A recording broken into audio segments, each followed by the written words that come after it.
이 시간에는 위조된 축복이라는 말씀의 제목으로 함께 은혜를 나누겠습니다. 세상에 많은 사람들이 로또나 복권을 삽니다. 그리고 그 로또나 복권을 통해서 한 번에 부자가 되고 성공하기를 원합니다. 저는 로또를 한 번도 사본 적이 없는데요. 로또에 당첨된 사람들, 그들의 결말을 뉴스에서 본 적이 있습니다. 몇몇 분들은 로또나 복권에 당첨이 돼도 그 돈들을 잘 아끼고 또 이웃을 돌보고 섬기는데 쓰기도 하지만, 대부분 많은 사람들은 로또나 복권에 당첨되었을 때에 불행한 결말을 맞이하게 되는 것을 보게 됩니다. 수배되었던 사람도 있고요. 또 혼자 그 돈을 가지고 집 안에만 운둔하다가 고독사로 죽은 사람들도 있다고 합니다. 그리고 그 돈을, 자기가 가지고 있는 돈을 흥청망청 쓰고 다른 사람들에게 자랑하고 과시하다가 살해를 당한 예도 있다고 합니다. 여러분, 그렇다면 로또에, 복권에 당첨되는 것이 과연 축복일까요? 많은 사람들은 한 번에 많은 재물을 얻기 위해서 로또나 복권을 사곤 합니다. 그런데 우리가 그들의 결말을 보게 되면 로또와 복권에 당첨되는 것은 축복이 아니라 저주라는 생각이 들게 됩니다. 자, 오늘 본문의 주인공은 이스라엘의 세 번째 왕이었던 솔로몬입니다. 솔로몬 때의 특징이 있습니다. 어떤 특징이 있냐면 나라가 가장 부유했을 때입니다. 그리고 가장 넓은 영토를 확장했을 때, 그때에도 바로 솔로몬 왕 때예요. 이 그림을 보시면 다윗 왕국의 시대가 노란색입니다. 그런데 저 위에 초록색까지 노란색을 포함한 땅을 바로 솔로몬이 왕으로 다스릴 때에 이스라엘의 영토가 되었던 거죠. 어찌 보면 가장 많은 축복을 받은 왕이 바로 이 솔로몬이라고 저는 생각을 합니다. 그런데 일찍이 솔로몬을 보게 되면 하나님께 백성을 공의롭게 다스릴 지혜를 구했어요. 하나님 앞에 지혜를 구했던 왕입니다. 그런데 그 지혜를 구했을 때 하나님께서는 이 솔로몬의 그 구함을, 그 간구를 귀히 여기었어요. 그래서 그가 구했던 지혜뿐만 아니라 솔로몬이 구하지 않았던 부귀, 영광까지도 하나님이 주시겠다라고 약속을 하셨습니다. 자, 그렇기 때문에 지금 솔로몬이 저렇게 큰 영토를 다스리고 많은 부를 누리는 것, 그리고 지혜를 갖고 있는 것, 세상의 그 어떤 왕보다 더 부유하고 지혜롭게 살 수 있는 것은 신실하게 약속을 지키시는 하나님의 은혜였습니다. 그것은 오로지 하나님의 은혜였습니다.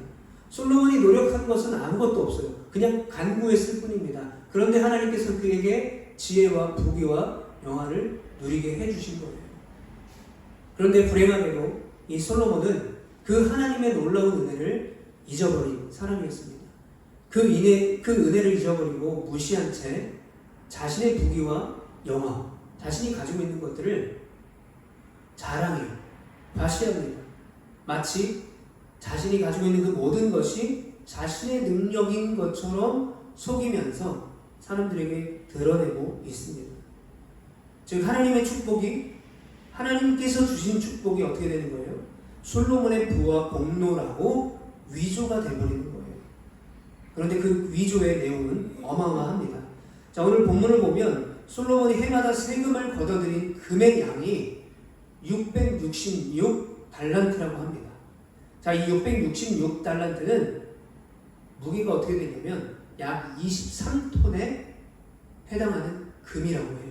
23톤의 금. 예전에 빈생조라는 드라마가 있었습니다. 그 드라마의 내용에 보면 한 상가 지하에 금이 묻혀 있는데 그 금이 15톤이 묻혀 있었대요. 그런데 그 15톤의 금을 하나로 하면 9천억이 된다고 했으니까 지금 솔로몬이 세금으로 걷어들인 금의 양을 우리나라 하나로 바꿔보면 1조가 넘는 금이 되는 거예요. 그러니까 매년 1조가 넘는 세금을 걷어들였다는 거예요. 그런데 그 세금으로 이 솔로몬이 뭘 했는가? 그게 중요하죠. 큰 방패 200개를 사고요. 작은 방패 300개를 사고 만들고 상하로 보좌를 만들고 금을 보좌에 입혀서요. 자신이 앉는 그 자리에. 그리고 솔로몬이 쓰는 모든 그릇은 다 금으로 만들어졌다라고 오늘 본문에 말하고 있습니다. 또한 그 귀하고 귀한 백향목이 레바논에서 가지고 와야만 하는 그 백향목이 넘치도록 많았대요. 말과 병거도 애굽에서 사옵니다. 그리고 그것을 사와서 또 어떻게 합니까? 다른 나라에 팔기도 해요. 그러니까 다른 나라에 판다, 샀다가 팔고 하는 행위는 뭐예요? 결국 나라와 나라 간의 무역입니다. 그러니까 솔로몬은 이스라엘 왕 시절에 무역을 통해서 나라의 힘을 키우는 거예요. 그리고 자신의 뭘 드러냅니까? 명성을 드러내요. 열왕기상 10장 21절에 이렇게 말합니다. 세 번역 성경인데 우리 한번 같이 한번 읽어보겠습니다. 솔로몬 왕이 마시는 데 쓰는 모든 그릇은 금으로 되어 있었고 레바논 수풀궁에 있는 그릇도 모든 순금이며 은으로 되는 것은 하나도 없었다. 솔로몬 시대에는 은은 귀금속 축에 들지도 못하였다. 네, 그 아름답고 그 귀한 은이 금이 얼마나 넘쳤냐면 귀금속의 축에 들지도 못했대요. 자, 그리고 열왕기상 10장 29절 말씀을 보면 애굽에서 들여온 병거는 한 대에 은 600세겔이요 말은 한 필에 150세겔이라. 이와 같이 햇사람의 모든 왕과 아람 왕들에게 그것들을 되팔기도 하였더라. 자, 이렇게 무역을 하고 자신의 부를 과시했어요. 그런데 오늘 본문에서는, 그리고 또 다른 본문을 보게 되면, 역대상 말씀에도 보게 되면 이상하게도 이 솔로몬이 가지고 있는 부, 명예, 그리고 이스라엘이 갖고 있던 힘을 길게 열거하고 있어요. 반복하고 있습니다. 물론 이게 하나님께서 주신 능력이고 하나님께서 주신 부지만 하나님의 이름을 나타낸다라고도 볼 수 있지만 더 정확하게는 이 저자는 뭔가 말을 하고 싶은 거예요. 이 부와 명예가 하나님의 것인데 솔로몬이 자신의 공로라고 여긴다는 것을 강조하고 있는 것이죠. 마치 솔로몬의 죄를 고발하고 있는 것처럼 반복하고 있는 것입니다. 여러분, 솔로몬이 누리고 있는 그 모든 부와 지혜, 이 영광은 다 누가 주신 거예요? 하나님께서 주신 것입니다. 그런데 하나님께서는 그에게 그 신실하게 약속을 허락하시고 그 약속을 성취하셨는데 솔로몬은 그 부와 영광과 명성 모든 것이 자신의 것이라고 착각합니다. 하나님께서 주신 것을 잊어버립니다. 여러분, 축복이 위조되는 거예요. 하나님이 주신 축복이 마치 자기의 능력인 것처럼 위조하게 되는 거예요. 그러니까 어떻게 됩니까? 솔로몬은 더 이상 하나님의 말씀을 듣지 않아요. 선지자들의 경고도 들리지 않는 거예요. 말씀이 필요하지 않는 거예요. 왜요? 자기가 다 할 수 있는 능력이 있으니까. 제일 부자고 나라가 힘이 강력하고 세상에 많은 사람들이 솔로몬을 찾아오고 부러워하니까 하나님이 더 이상 필요 없는 거예요. 그런데 여러분, 솔로몬은 하나님이 없다면 존재할 수도 없었던 사람이었음을 솔로몬은 기억해야 돼요. 우리가 이것을 근자감이라고 불러요. 근거 없는 자신감. 하나님 없이도 나는 할 수 있어. 하나님 없이도 내가 나의 능력으로 성공하고 있어. 라고 착각하는 거죠. 이런 생각과 착각들이 우리에게도 있다는 것을 이 시간 기억해야 될 것입니다. 또한 솔로몬은요, 근처에 강한 나라가 있었으면 그 나라들과 정략적으로 결혼을 했습니다.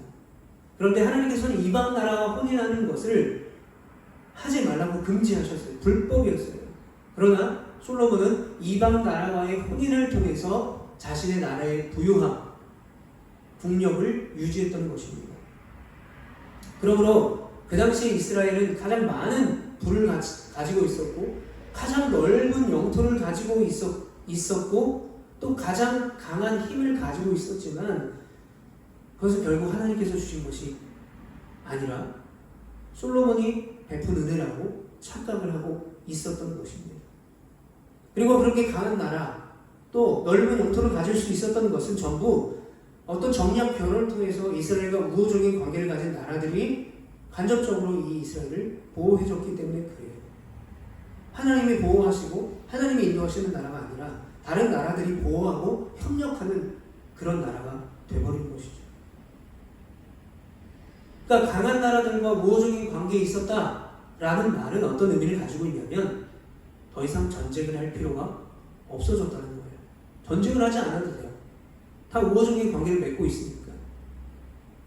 근데 우리가 아까 그 본문에 보면 방패를 큰 방패를 200개 사고 작은 방패를 300개 사고 병과 말을 수입해서 들여왔다고 하는데, 근데 지금 이스라엘은 전쟁이 없잖아요.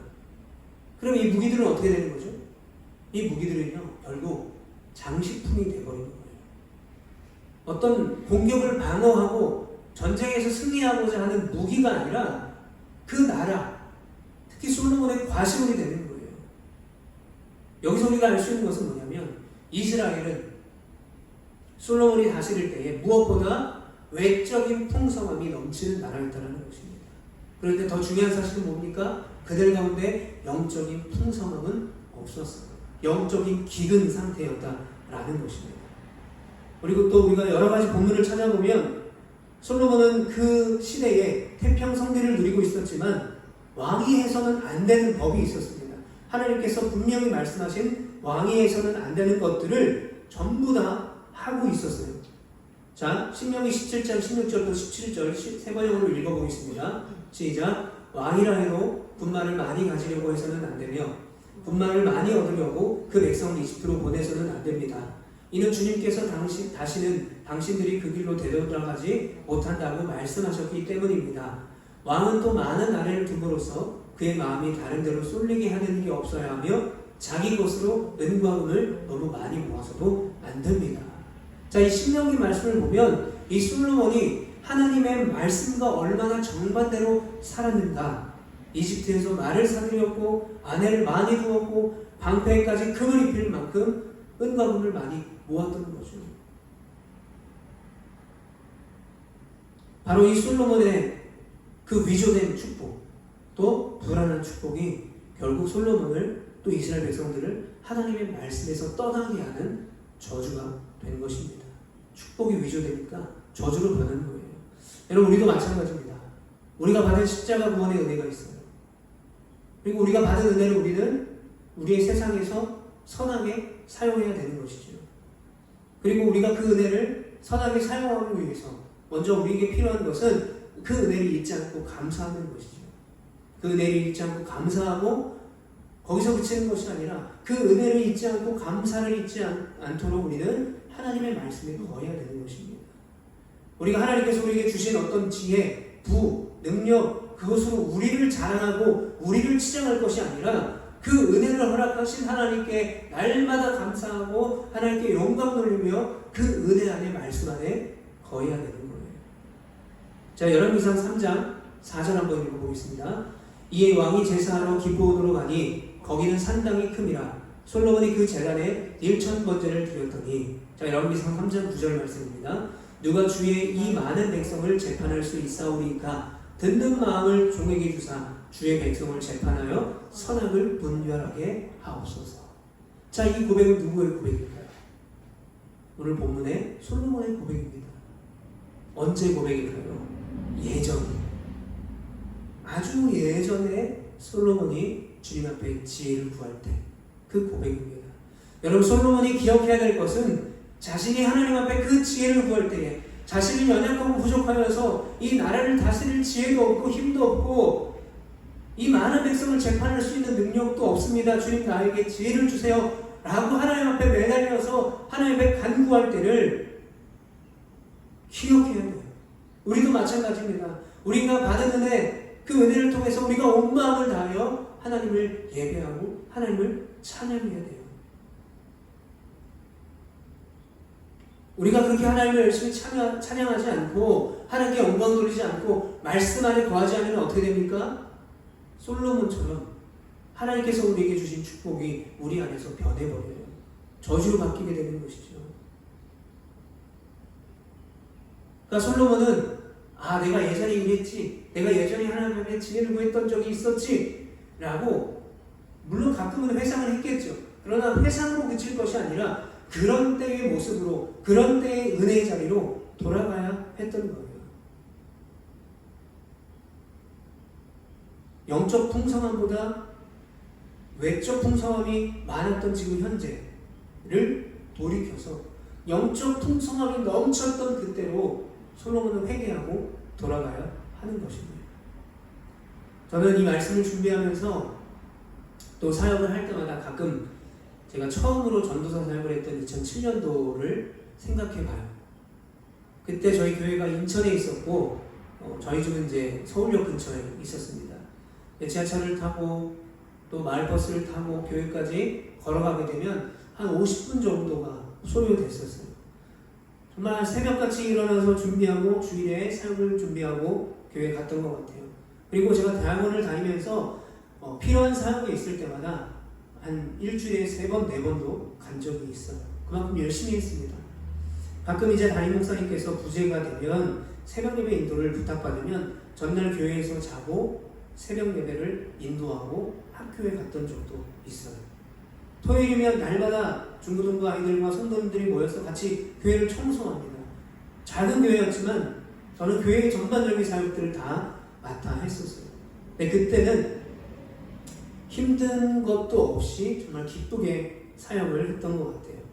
제가 처음 설교할 때가 기억이 나는데 얼마나 긴장을 많이 했겠습니까? 처음 설교했는데 그때가 여름에서 가을 넘어가는 때로 제가 기억을 하는데 너무 더운 거예요. 그러니까 날씨가 덥다기보다는 긴장하니까 더운 거죠. 땀을 뻘뻘 흘리는데 한 권사님께서 제가 막 땀을 뻘뻘 흘리니까 선풍기를 앞에 갖다 주셨어요. 너무 감사하죠. 우리 사랑하는 전도사님이 그렇게 땀을 뻘뻘 흘리면서 설교하니까 더울까봐 갖다 주셨는데 원고가 선풍기 바람에 다 날아가 버렸어요. 원고를 보고도 횡설수설하고 있었는데 원고가 다 날아가니까 어떻게 되겠습니까? 망쳤죠. 뭔 말을 했는지 기억도 나지 않았죠. 설교가 끝나고 이제 성도님들에게 인사를 해야 되는데 도망가고 싶은 거예요. 어디 죽음방에라도 숨고 싶었었어요.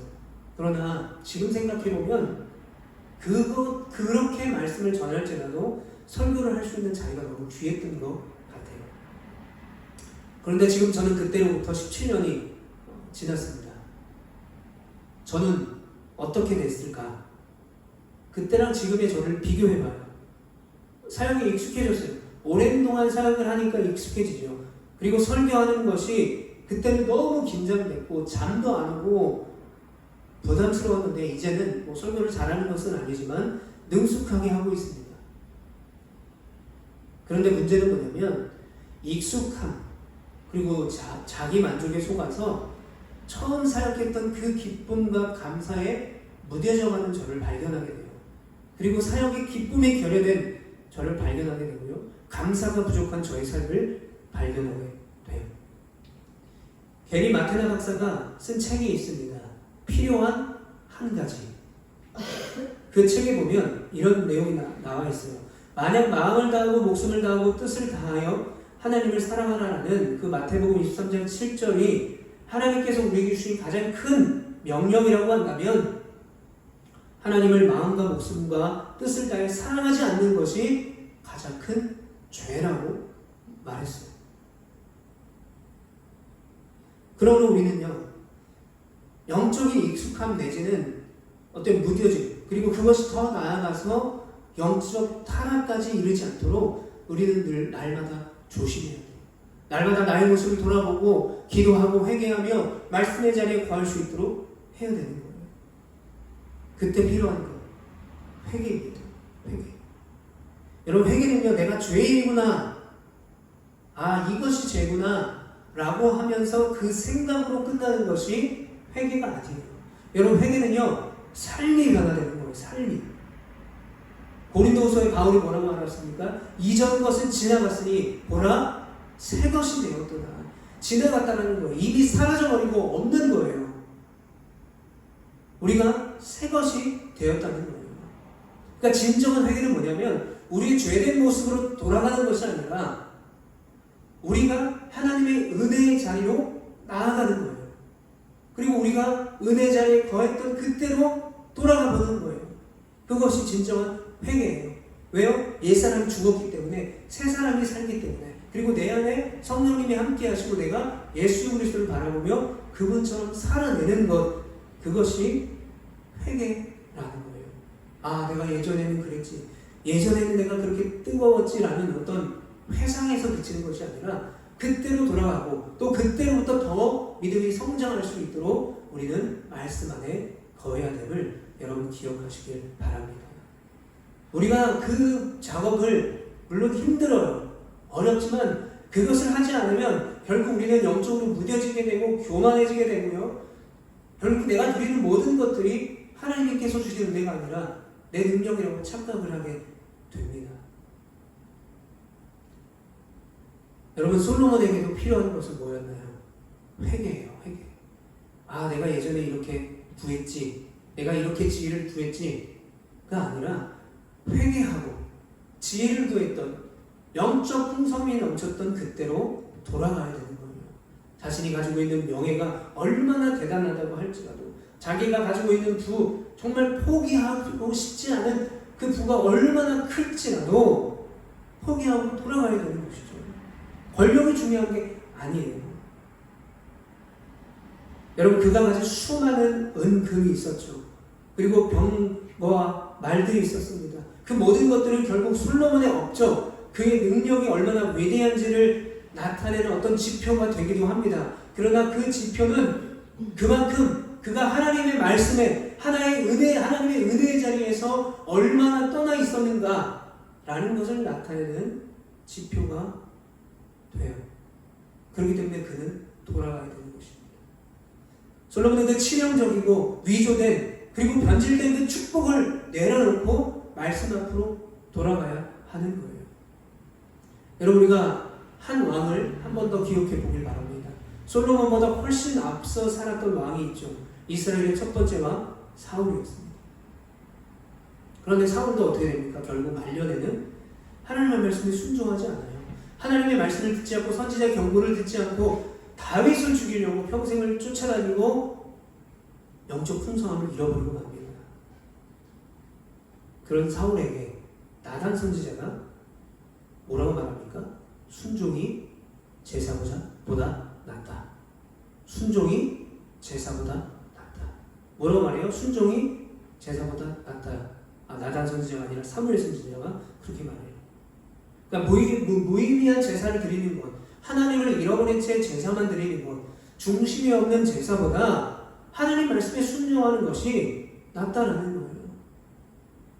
그러나 사울은 어떻게 합니까? 돌아가지 않아요. 회개하지 않아요. 하나님의 말씀에 순종하지 않아요. 그리고 신접한 여인까지 찾아가 점을 봐요.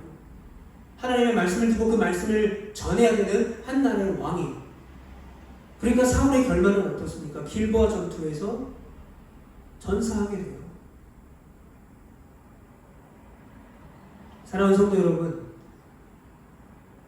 순종과 바꿀 수 있는 영광은 없어요. 우리에게 주신 하나님의 축복과 은혜, 그것을 누리기 위해서는 우리가 하나님 말씀 안에 거해야 되는 거예요. 왜요? 하나님이 주신 거기 때문에.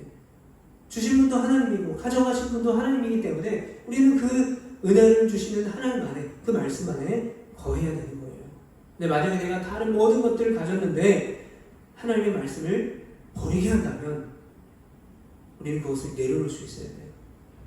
그리고 우리가 그것을 내려놓지 못하고 계속 가지고 있고 계속 품고 있는 것, 결국 그것은 우리의 눈을 거기에 두게 하고 우리의 생각을 그곳에 두게 하고 우리의 영을 파괴하는 파멸의 기름을 여러분 꼭 기억하시기를 바랍니다. 저는 그래서 우리 로하교회를 위해서 이렇게 기도하고 있어요. 하나님, 우리 로하교회와 또 우리 목회자와 또 이곳에 예배드리는 성도들이 주님께서 주신 그 은혜와 선물을 자신의 욕심이 아니라 하나님의 뜻에 사용되는, 하나님의 뜻을 나타내는 일에 사용하게 하여 주시옵소서. 우리 교회가 그렇게 쓰임받을 수 있도록 인도하여 주시옵소서. 물론 지금은 빈자리가 너무나 많지만 자리가 꽉 차는 것, 많은 사람들이 모이는 것, 물론 부흥도 하나님께서 주시는 은혜라고 저는 생각을 하지만 어떤 풍요나 겉으로 보이는 부흥이나 번영, 큰 교회가 되는 것보다 하나님의 말씀을 듣고 순종하는 한 사람이, 또 하나님께서 주신 축복, 때로는 하나님께서 주시는 고난, 어려움, 그 모든 것들이 하나님의 은혜임을 깨닫고 고백하는 한 명의 성도, 한 교회가 될 수 있는 것, 그것이 어쩌면 우리에게 있어서 더 축복이라고 저는 믿습니다. 하나님께서 주시는 것보다 하나님을 더 사랑하는 교회와 성도들이 되기를 저는 기도하고 있습니다. 여러분, 우리는 그렇게 살아가야 됩니다. 하나님께서 우리에게 놀라우신 은혜를 주셨잖아요. 십자가의 구원의 은혜, 그 속량의 은혜, 갚을 수 없죠. 값으로 매길 수도 없어요. 그렇기 때문에 우리는 그 말씀의 은혜를 따라 살아가야 하는 것입니다. 그래서 하나님의 말씀의 은혜에 순종하며 그 말씀의 은혜 안에 살아갈 수 있는, 그리고 하나님을 사랑할 수 있는 여러분 되시기를, 우리 로아교회가 되기를 간절히 축복합니다. 이제 말씀을 마무리하겠습니다. 제가 정말 좋아하는 성경 구절 하나를 같이 읽고 말씀을 마무리하도록 하겠습니다. 시편 125편 5절부터 6절 말씀 우리 함께 같이 읽어보겠습니다. 시작. 눈물을 흘리며 씨를 뿌리는 자는 기쁨으로 거두리로다. 울며 씨를 뿌리러 나가는 자는 반드시 기쁨으로 그 곡식단을 가지고 돌아오리로다. 아멘. 여러분, 여기서 씨 뿌리는 자가 나와요.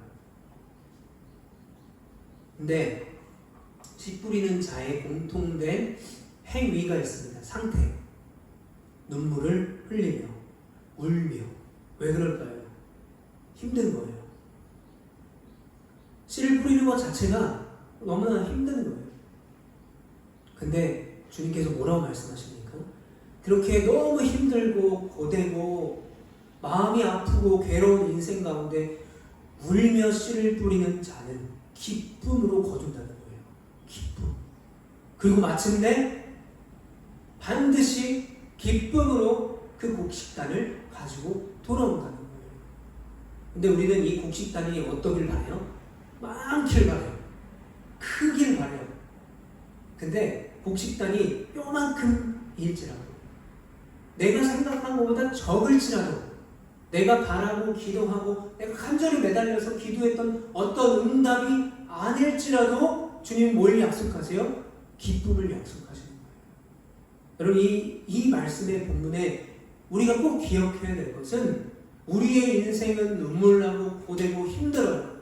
때로는 내가 내려놓고 포기해야 되는 것이 너무나 많아요. 그게 부일 수도 있고 건강일 수도 있고 가족일 수도 있고, 그런데 그 너무나 귀한 것, 그것을 내려놓을 때 그것이 힘들고 어려운 일이지만 주님께서는 그 고통과 고난을 기쁨으로 변화시켜 주실 것을 믿으시기를 축복합니다. 결국 그 기쁨이 나에게 주시는 은혜가 작을지라도 클지라도, 때로는 어떤 것을 가져갈지라도 기쁨으로 하나님의 그 놀라우신 은혜를 찬양하고 감사할 수 있는 것입니다. 여러분, 우리가 사는 세상은 참 힘들죠. 그리스도인으로 살아가는 것 쉽지 않아요. 그러나 이 말씀에서 또 하나 중요한 것은 눈물을 흘릴지라도 씨를 뿌려야 된다는 거예요. 무슨 말일까요? 힘들고 어렵지만 그리스도인으로 살아내려고 발버둥 쳐야 한다는 거예요. 실패와 연약함 속에서 말씀을 바라봐야 돼요. 그리고 하나님의 은혜를 바라봐야 되는 것이죠. 우리가 그렇게 살아간다면 세상에서 말하는 풍요가 아니라 하나님께서 주시는 풍성한 곡식단을 얻고 누리게 될 것입니다. 사랑하는 성도 여러분, 그때가 언제인지 모르겠지만 끝까지 우리가 그 은혜를 바라보며 하나님 나에게 주신 그 모든 것들을 찬양하고 감사합니다. 나에게 가져가신 것도 하나님 감사합니다. 기쁨으로 고백하며 날마다 하나님의 말씀의 은혜 가운데 살아갈 수 있는 우리 모두가 되기를 간절히 축복합니다. 우리 이 시간에 들은 말씀을 기억하면서 함께 기도하며 나아가길 원합니다.